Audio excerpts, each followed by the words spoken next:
দর্শক, আমরা এই ভিডিওটা দেখেছি, বহুবার দেখেছি। আমরা এরকম অসংখ্য ভিডিও দেখেছি।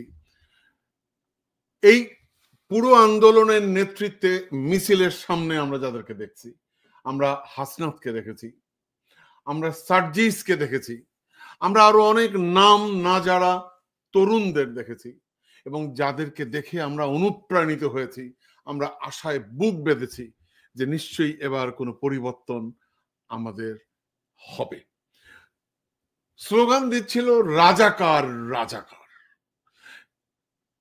এই রাজাকার বলার কারণে ফ্যাসিস্ট শেখ হাসিনা যখন রাজাকার শব্দ ব্যবহার করেছে, তারপর থেকেই দৃশ্যপট পরিবর্তন হয়েছে। এই রাজাকার শব্দটা, গালিটা আমরা দীর্ঘ 10-12 বছর ধরে আমাদেরকে দেওয়া হয়েছে। আমাকে রাজাকারের সন্তান বলা হয়েছে, আমাকে রাজাকার বলা হয়েছে, আমাকে পাকিস্তানি বলা হয়েছে, আমাদের প্ল্যাটফর্মকে গালাগালি করা হয়েছে। আমরা রাজাকারের সন্তান, আমরা রাজাকার, এরকম অনেক কথা তো আমাদের শুনতে হয়েছে, আমরা শুনেছি। এখন প্রশ্ন হচ্ছে দর্শক, আমি যে কথাটি বলতে চাই, যে কারণে আজকে আমি কথা বলার জন্য এসছি, সেই কথাটি এভাবে বলতে চাই। একটি সংবাদ আমাকে মর্মাহত করেছে, একটি সংবাদ আমাকে ক্ষুব্ধ করেছে। মান্নাকে 21-এর পদক অনুষ্ঠানে ঢুকতে দেওয়া হয়নি। আগে কখনো আমি এমন অপমানিত বোধ করিনি। মাহমুদুর রহমান মান্না, মান্না ভাইয়ের এই সংবাদটি দেখার পর আমি আসলেই হতবাক হয়েছি, আমি ক্ষুব্ধ হয়েছি, আমি বাকরুদ্ধ হয়েছি।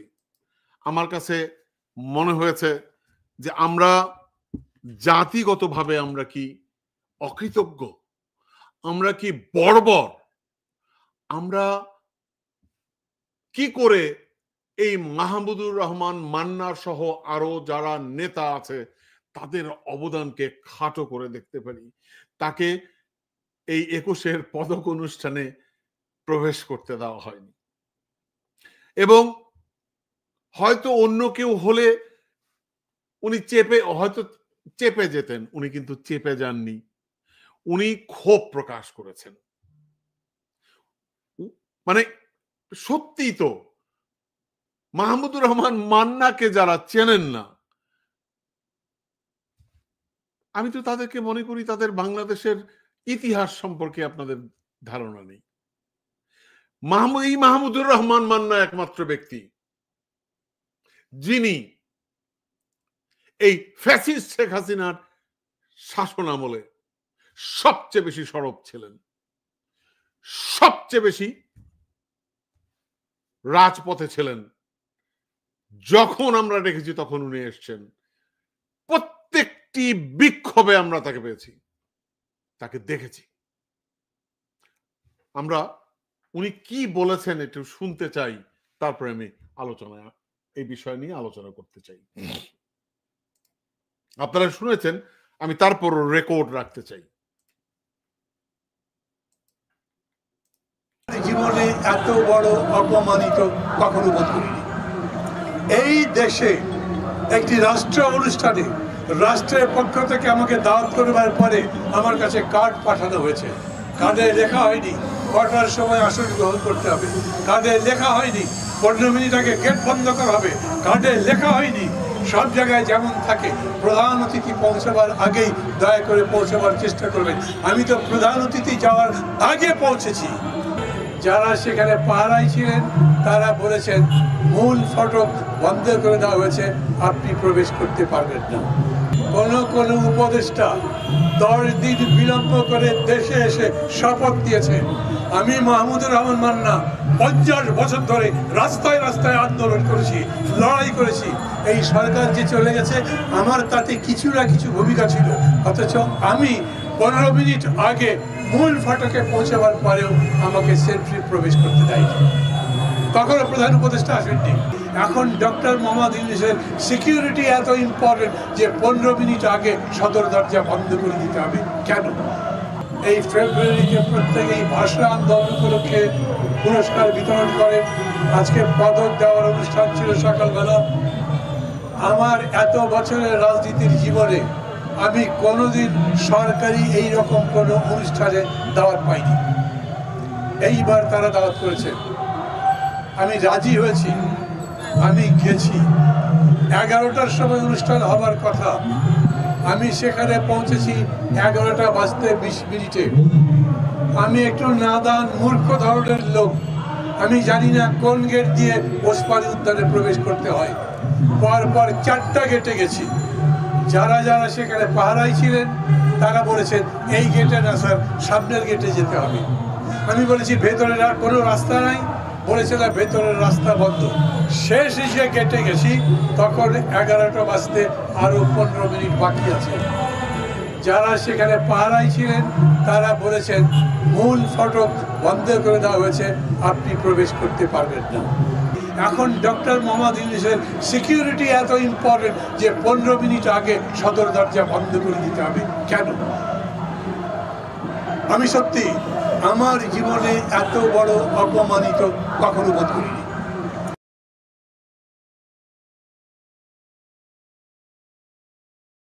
দর্শক শুনলেন, হয়তো ভিডিওটি আপনারা দেখেছেন। মাহমুদুর রহমান বলছেন, মান্না ভাই বলছেন উনি এতটা অপমানিত বোধ এর আগে কখনো হননি। দর্শক, এই সংবাদটি শোনার পরে মান্না ভাই তো পরের কথা, আমি নিজেই অপমানিত বোধ করেছি। আমি জানি না আয়োজকরা এই বিষয়ে ভুল স্বীকার করেছেন কিনা, আমি জানি না আমি এখন পর্যন্ত জানি না আয়োজকরা তার কাছে ক্ষমা প্রার্থনা করেছেন কিনা। আমি দাবি করব আয়োজক যারা ছিলেন তারা এই ঘটনার জন্য মাহমুদুর রহমান মান্নার কাছে প্রকাশ্যে ক্ষমা প্রার্থনা করবেন, এটা আমার অনুরোধ। তার কারণ এই মান্না ভাইকে নিয়ে, এই মান্না ভাইয়ের সাথে কত ষড়যন্ত্র হয়েছে। এই ভুয়া এক ফোন কলের মাধ্যমে তাকে মাসের পর মাস জেলখানায় আটক করে রাখা হয়েছে। উনি যেদিন জেলখানায় যাবেন, উনি যেদিন অ্যারেস্ট হবেন তার আগের দিন রাতে ওনার সাথে আমি ফোনে কথা বলছিলাম। আমি তাকে বললাম, মান্না ভাই আপনি কেন ফোনে সবার সাথে কথা বলেন? আমি ওনাকে বারণ করেছিলাম। উনি বলছে, টিটো, রাজনীতি করলে তো সবার সাথেই কথা বলতে হয়, কাকে আমি ইগনোর করব? তো এই মান্না ভাই সবচেয়ে বেশি নির্যাতিত হয়েছেন। এই মান্না ভাই কে আপনারা অপমান করলেন। এই মান্না ভাই অপমানিত বোধ করলো এই প্রফেসর ইউনূসের সরকারের কাছ থেকে। এটি কোন অবস্থাতেই মানতে পারি না, কোন অবস্থাতেই আমরা নিতে পারছি না, কোন অবস্থাতেই নিতে পারছি না। সো আমি অনুরোধ করব, এই মান্না ভাই, আপনারা নিজেরা জানেন না, আমার কাছে মনে হয় যে আমরা আসলে স্মৃতিভ্রষ্ট হয়ে যাই। কারণ দেখুন,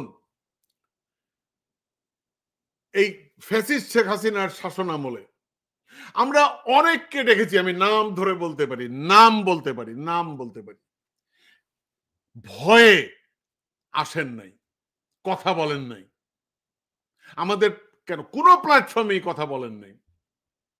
এবং এই মান্না সাহেবকে বাংলাদেশের টেলিভিশন চ্যানেলগুলো ব্ল্যাক লিস্টেড করে রেখেছিল।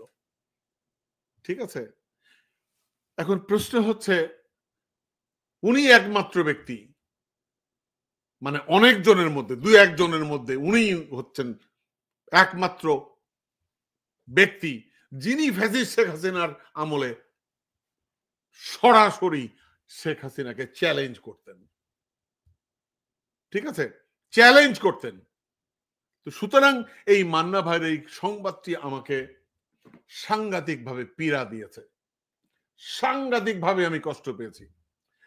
মানে এটি এই প্রফেসর ইউনূসের শাসন আমলে, এই তত্ত্বাবধায়ক সরকার, মানে অন্তর্বর্তীকালীন সরকারের সময়ে এটি আসলে কোনো অবস্থাতেই কাম্য না।